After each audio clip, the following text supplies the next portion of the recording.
Hi and welcome.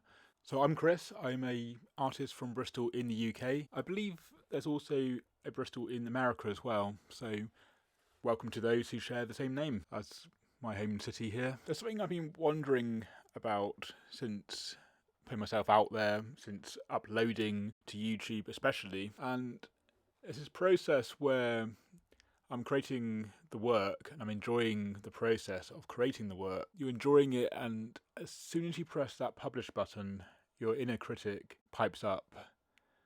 It's what the rogue artist community calls the sick man, which is over on Ralphie and Clee's channel. It's interesting that even those who have been doing this for a long time have that feeling of waiting for the response, and it's something I've caught myself doing, looking at the numbers and figuring out, is this of any value to anyone? Will this help? Will this work? And is anyone actually interested in what I have to say? And this can go down to even to the nitty gritty of, am I good enough?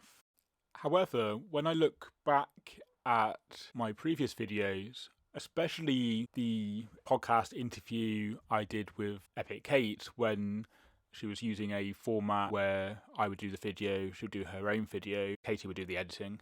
When I was doing that one, I was very new to YouTube. I was maybe 7-8 months into my journey, maybe even 6 months. Can't quite remember. But when I was doing that one, I was so nervous and I didn't know about the lighting, and it was all the exposure was overexposed, and I didn't have a good microphone, and it all sounded very much in my throat rather than being able to talk freely. So if I look back at that one, as well as the very first video I ever did, which was with the Handsway Collective on their Instagram Live, doing a live interview, and I was very nervous, terrified in fact. If I look back at those videos, the improvement is you can't even recognise myself between those videos and this one. And so improvement is happening, and once that improvement happens, it's trusting that that will continue to happen, which is difficult when you hit a bit of a plateau and you're not sure if you're improving fast enough. But if I look back at those, the difference is completely different, and I just have to be thankful that I am learning all the time. The thing is, with anything, I don't know if you've experienced when, say, you're writing an essay and you've looked at this essay so long now that you can't envision if it's any good. But then when the mark comes back and it's been marked well or highly, or it's very tricky as the person who's created the work, whether it is an essay or an artwork, to really see if it's any good. And I was looking at some other artworks which I absolutely love, and I was thinking if I had created that, I would think it needs more depth, it's just an outline, etc, etc. However, I absolutely love it for the expression, for the colours, for the feel of the piece. That's what I need to see my own work as, because I love a lot of my sketches and doodles, but then I second guess myself when I put it out there. I think it's partly because I'm starting to be able to do full paintings where it's more detailed and where I'm getting more proficient in these kind of paintings. But on the other hand, I still enjoy letting the pen move around the page. I still enjoy doodling and letting my mind wander. I think it's very easy to get niched into an area and feel like you just got to put more of that stuff out there. What's interesting is if someone puts out exactly the same content in the format of a sketchbook work and it's all character work and they're all perfect, after around the 10th video, I've lost interest. So for me personally, I don't want to be boxed into a niche because I find my ideas just don't flow as well when that happens. It's something that I've got to be aware of and just enjoy the fact that I have different approaches depending on the mood and the intention and what I'm trying to achieve. Am I just letting the pen skim across the page and enjoy the mark making, or am I enjoying every little brushstroke and concentrating on the layering up. But even then, I've got to a point now where I'm not really thinking about the painting. I'm just responding to the source material, the reference, or I'm very in the moment when creating. But then with the landscape of social media, it's becoming increasingly overanalyzing myself when creating things. I could be happy with what I've done, but then because it's so different to all the other work I've done, and I can put out something that's very detailed and very skillfully proficient, and then the next moment put something out a bit more of what I would consider a scribble, and it's just a different intention. It's just that different connection. And I love sketchbooks. I love looking through people's sketchbook. There seems to be this culture in YouTube where even a sketchbook is a masterpiece, the sort of work that I would want to do on paper. Even I have sketchbooks where the occasional page may become that, and I really wished I'd done it on a piece of paper that could be framed much easier. But it's very rare that my whole entire sketchbook is like that. I just may have happened upon something that really worked, and it's those pieces that I need to go and get scanned and produce into prints, because it's nice to have that record, even for myself. So the more I put myself out there, there's that point where I hit publish and think, is anyone going to want to see this? And because I've created it, do I want to see it? How do we get past our inner critic?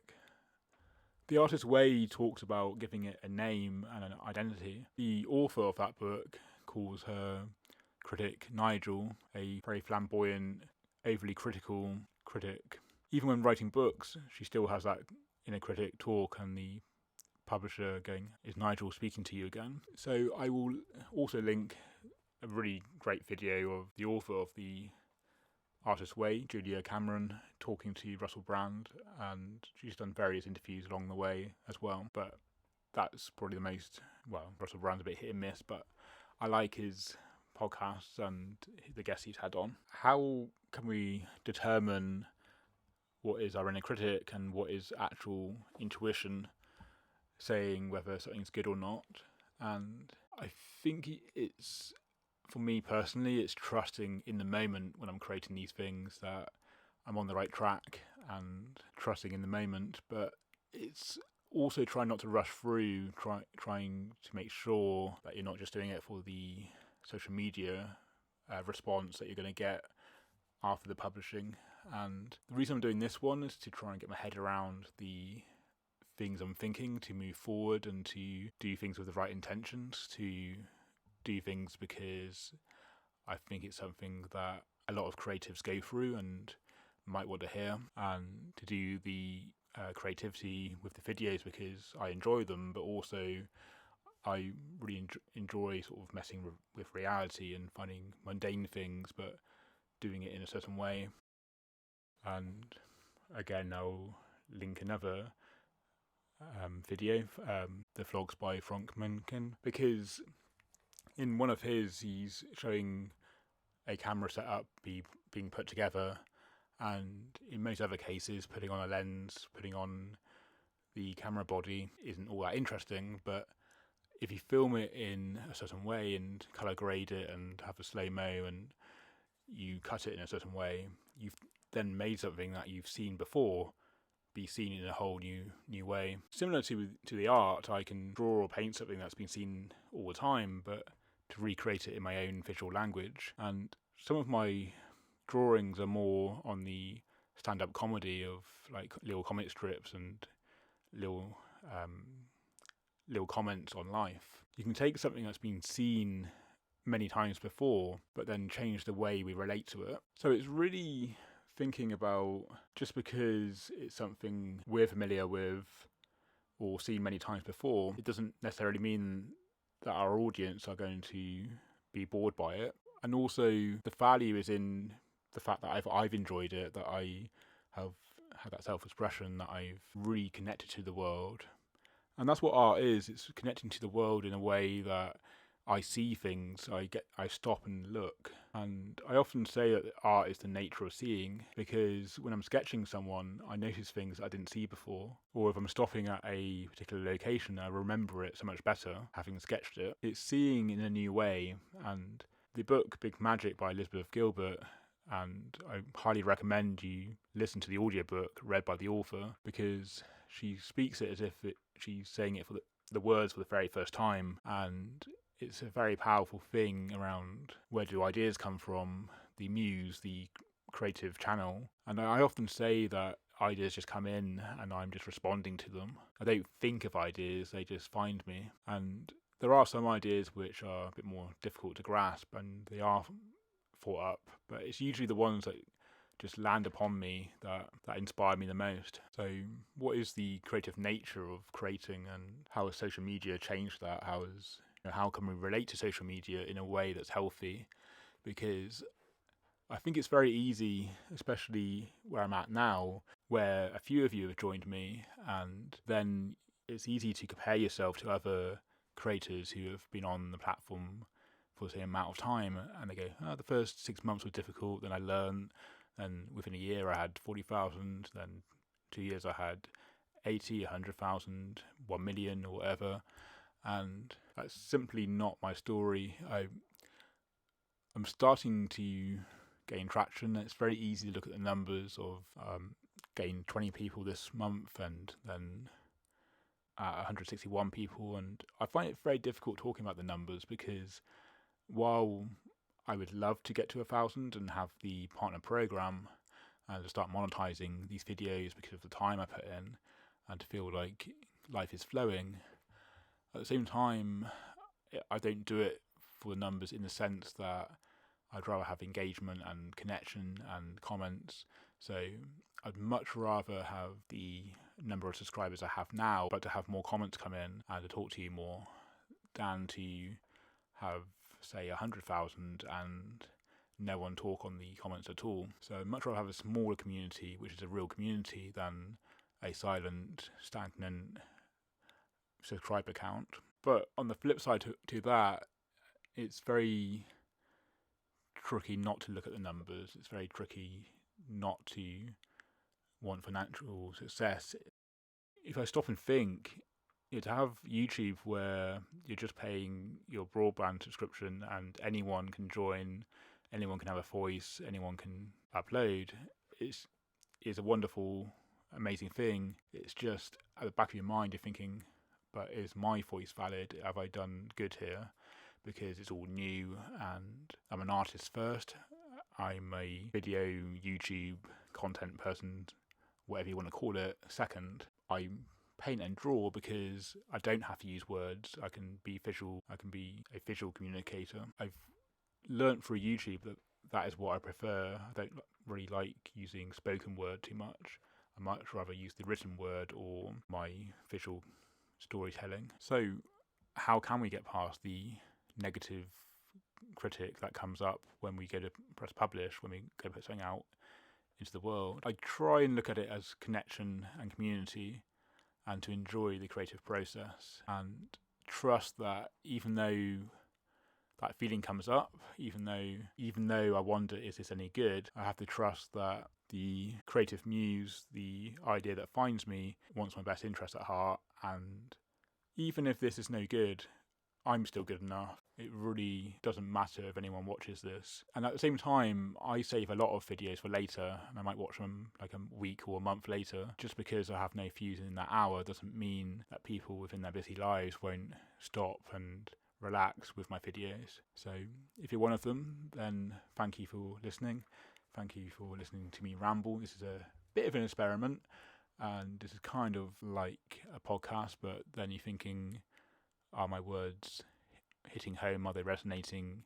Are they worth talking about? But I don't want this to become like a journal or diary, but I think this is something that other people may be experiencing as well. So I hope that's the case, and I hope this has resonated with you.